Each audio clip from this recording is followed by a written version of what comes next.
ماوی حضرت زه خو غلا نه راغلی ما زه خو د جومات استاد بسترې ته غلیم ته ما د ولایت په ګدۍ باندې کینې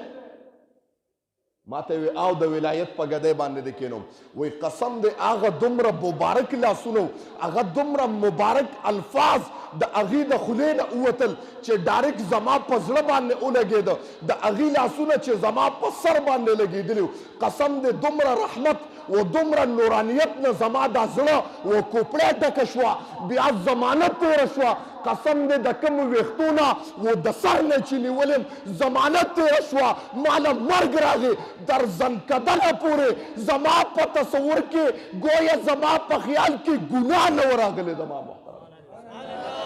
نو خبره مې دې پورې کوله چې د اولیاء الله کار دا دی زه هم هغې سره معمولي غوندې ربط ته خو د دشمنۍ خبرې کې د هغې سره د دروغو ربطم چې په دروغه باندې د هغې د سایې لاندې رالې زموږ بزرګان دین یو واقعه ذکر کوي وی یو غلو روزانه به غلا ته ناستو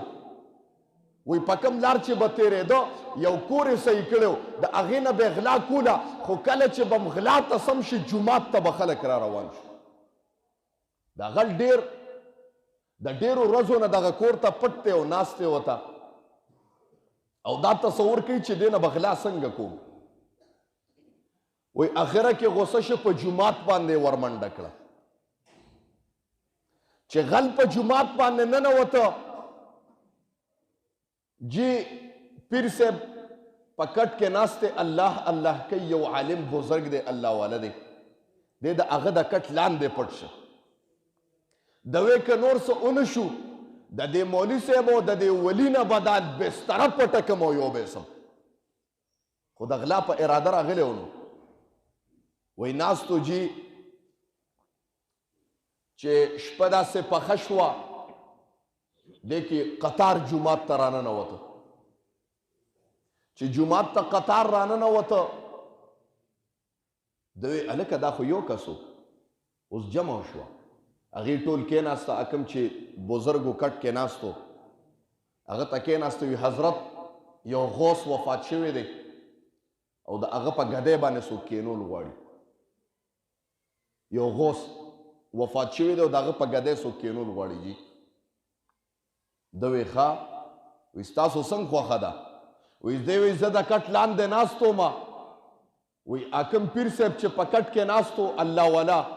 وی ما ته وی خوښ هم نه ده چې یو میلمه په هغه ګدۍ باندې کېنو موږ ته هغې ټولو جواب ورکړه حضرت میلمه څوک دی وی دغه پیر صاحب د کټ لاندې خپل لاس دننه کو زه یې د دې ویښتو نه رونیولم او داسې بار راښکلم چې راښکلم ما ته وی دا میلمه چې جومات ته په دروغو او په بله اراده راغلی دی دی په دغه ګدۍ باندې کېنو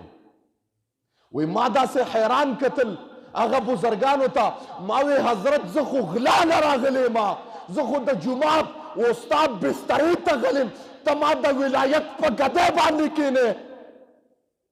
ما ته وی او د ولایت په ګدۍ باندې دې کینم وی قسم دې هغه دومره مبارک لاسونه هغه دومره مبارک الفاظ د هغې د خولې نه ووتل چې ډایرکټ زما په زړه باندې ولګېده د هغې لاسونه چې زما په سر باندې لګېدلي قسم دې دومره رحمت و دومره نورانیت نه زما دا زړه و کوپړۍ ډکه شوه بیا ضمانت تېره شوه قسم دې د کومو ویښتونه و د سر نه چې نیولم ضمانت تېره شوه ما له مرګ راغی در زنکدنه پورې زما په تصور کې گویا زما په خیال کې ګناه نه و راغلی زما محترم